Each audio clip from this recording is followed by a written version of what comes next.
Welcome back, everybody. In the last couple of videos, we learned how the categories of sexual orientation are socially constructed, and that the categories for sexual orientation can differ from one culture to another, as well as over time. But that's not all that is socially constructed. Cultural reactions to sexual behavior are as well. Same-sex sex has occurred throughout recorded history and all over the world, but the way it has been received within a culture has varied widely. So the meaning given to sex, in this case same-sex sex, varies depending on the culture and the point in history. And remember the importance of meaning for phenomenologists. Before we get into examples of these, I should first explain the importance of cultural relativism for sociology and distinguish it from ethnocentrism, because some of you may find that the examples I give you are going to challenge your ability to avoid ethnocentrism. Let's start with cultural relativism. Taking a culturally relativist perspective when looking at a culture that is different from your own means recognizing that the values and norms of one culture cannot be fully understood from the perspective of another culture. In other words, to fully understand another culture, you have to set aside your own values and beliefs and look at the world from their perspective. As sociologists, we recognize that while different cultures have different values and norms, that doesn't make one better than another. Personally, I might not like what's done in another culture, but as a professional sociologist, I can't make moral judgments on other people's values just because they are different. Then there's ethnocentrism, which is the opposite of cultural relativism. In other words, ethnocentrism refers to judging another culture from the perspective of our own culture. When you do that, the other culture always ends up looking bad or substandard by comparison. This is something that sociologists definitely avoid and that I'm hoping you will avoid as well. There is a possible exception here, though. One of our earliest sociologists was an English woman by the name of Harriet Martineau. She was the first to begin to formally lay out the methodologies of sociological research. As a part of this, she highlighted how important it is for sociologists to take a culturally relativist perspective. However, something that's really interesting is that she also allowed for one exception to the rule of not judging another culture. For her, judgment was possible so long as one did it using the expressed value system of that other culture. In other words, if they were violating their own values, then it was appropriate for a sociologist to call them on it. For example, she was highly critical of the system of slavery in the United States, as well as the subordination of women, because they violated the values we profess in documents like the Declaration of Independence, which advocate equality for all. In other words, she was pointing out our own hypocrisy. Not everyone agrees with Martineau on this exception, arguing that we need to avoid all judgment when examining cultures that are different from our own. So I'll be curious to hear your thoughts on the issue in class. Now, we went on this little detour in order to impress upon you the need to avoid being ethnocentric when we view other cultures. With gender, that wasn't much of an issue. You were fascinated by learning about different cultural systems. But when we get into sexuality, people start getting uncomfortable and a lot more judgmental. Getting back to cultural reactions to same-sex sex, a key point is that these reactions will vary from one culture to another, as well as within a culture over time. But overall, it's possible to sort these cultural reactions in terms of three general responses. Different cultures may approve, permit, or taboo same-sex sex. When such behavior is approved, it means that same-sex sex is not only accepted, but that it also plays an important role within the culture. It may even be celebrated. If it is permitted, then it means that everyone knows it is going on and would publicly frown upon it or object to it, but they choose to look the other way and ignore it so long as those engaging in the behavior are discreet and it doesn't interfere with important cultural priorities. Finally, to taboo same-sex sex means to absolutely forbid and condemn the behavior. In other words, it won't be tolerated under any circumstances.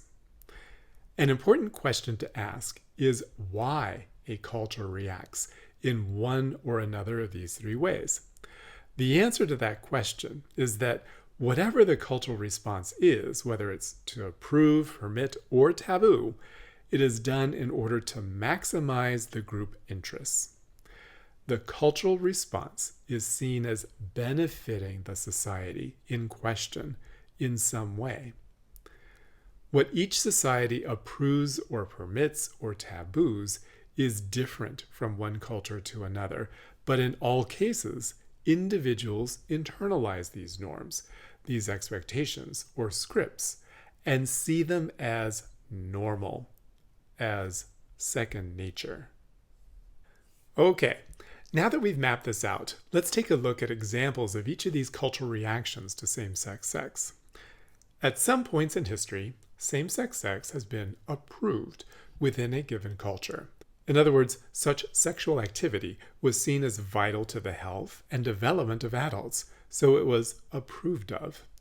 In ancient Greece, for example, at least among citizens, grown men and adolescent boys were expected to have sexual relationships. It was essentially viewed as a dimension of the mentoring relationship. It was a way of socializing the younger one into adult manhood and introducing them into citizenship, which was the purview of men. To further explain this, I'm going to read a short passage from the book titled Looking at Gay and Lesbian Life.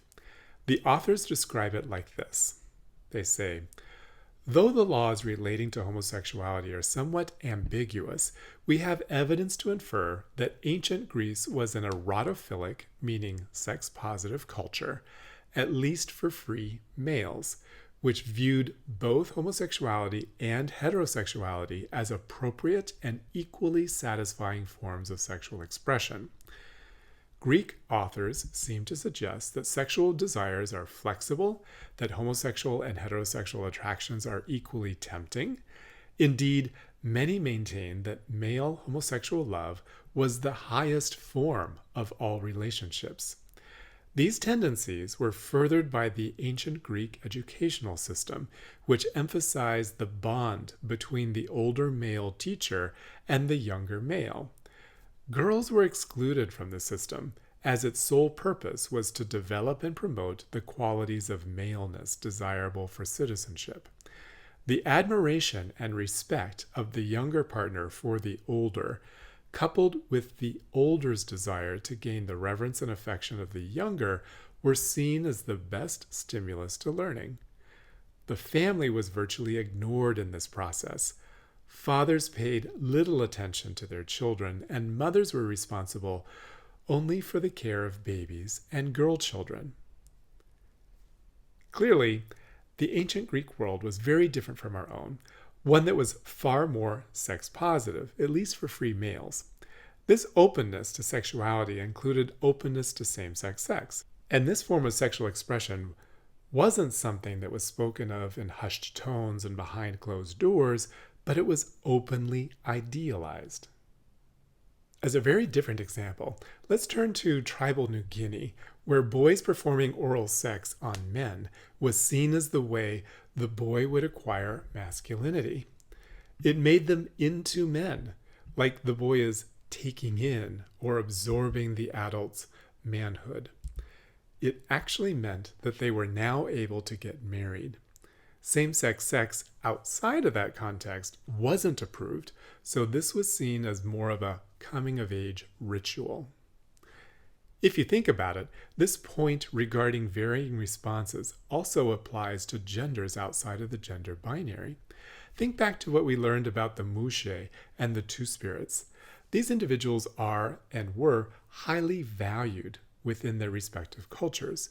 In fact, their cultural systems fully embraced them, and these gender categories became built into the system, as it were, such that the Mushe are responsible for taking care of aging parents, and two spirits fulfilled roles such as the shaman.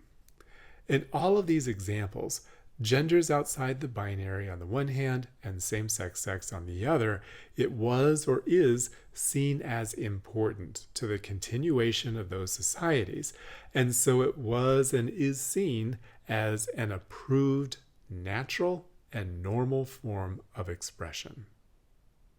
The ancient Hebrews, on the other hand, were against sexual contact between people of the same gender, and so we hear in the Judeo-Christian scripture that man shall not lie with a man as with a woman.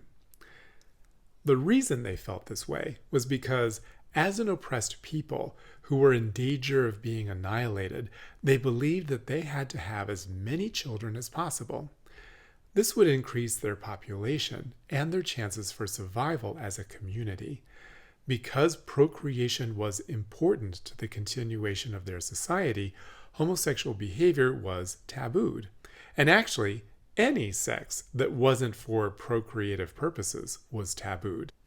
And because Christianity draws heavily from the ancient Hebrews through the Old Testament, this has shaped how Christian cultures viewed homosexual behavior. The same is true of Islam.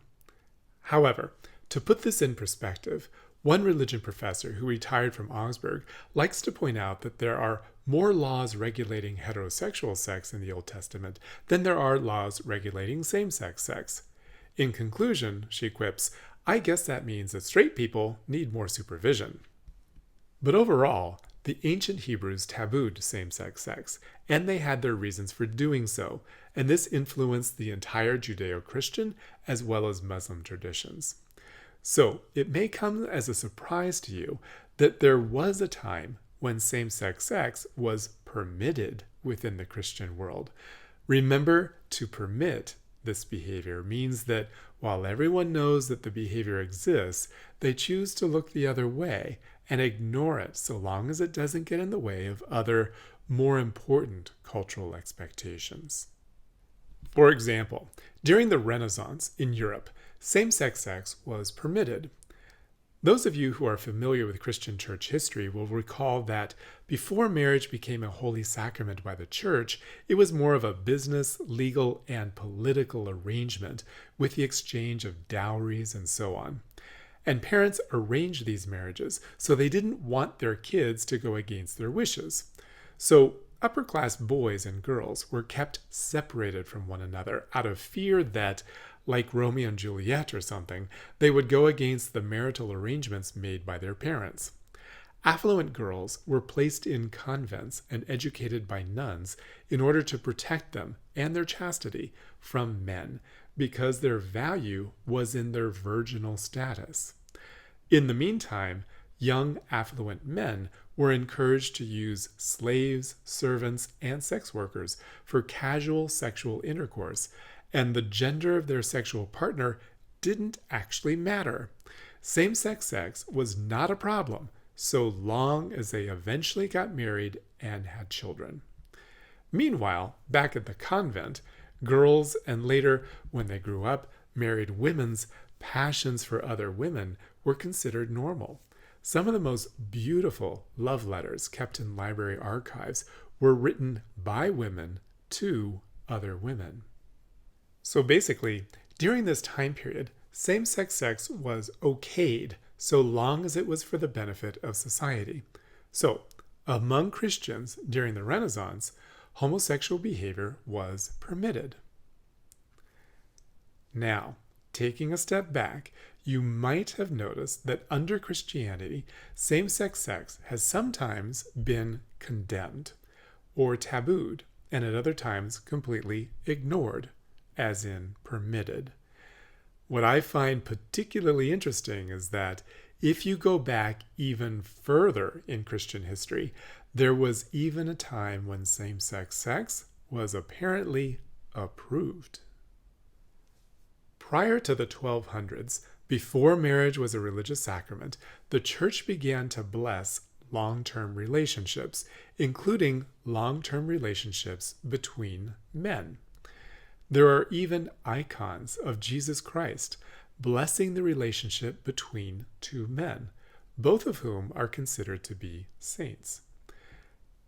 This is an icon of Saints Sergei and Bacchus. They were Romans who lived together and who were martyred together. Jesus Christ is pictured in the middle. Christ's position in the icon is in the traditional Roman position of the pronuba or pronubus, which basically translates to matron of honor or best man. This pronubus traditionally oversees the wedding between a husband and a wife. So in this icon, Christ is symbolically officiating at this, what we would call, wedding of two men to one another. So basically, this icon is the equivalent of a marriage portrait that people would take today. Of course, icons like this are very threatening to the Catholic Church today because it flies in the face of current doctrine which taboos same-sex sex. So icons like these and related documents were hidden away in uncatalogued Vatican archives with the hope that people would forget. It wasn't until the 1990s that historian John Boswell, digging through the Vatican archives, uncovered this and other similar icons, as well as written documentary evidence that the Church had at one time actually blessed same-sex relationships. In fact, he found historical archival evidence that the current marriage ceremonies that Christians use today are actually based on the blessing of same-sex relationships during that time period.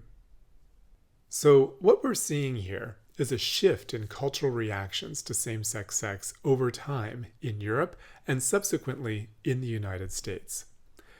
As we saw, early in church history, same-sex relationships were approved. Then, by the Renaissance, it was permitted. However, over time, Western culture moved from largely permitting same-sex sex to largely tabooing it. The paradox here is that this shift toward tabooing same-sex sex is what ultimately led to the emergence of a gay and lesbian identity, community, and social movement, which is something we'll examine in the next video.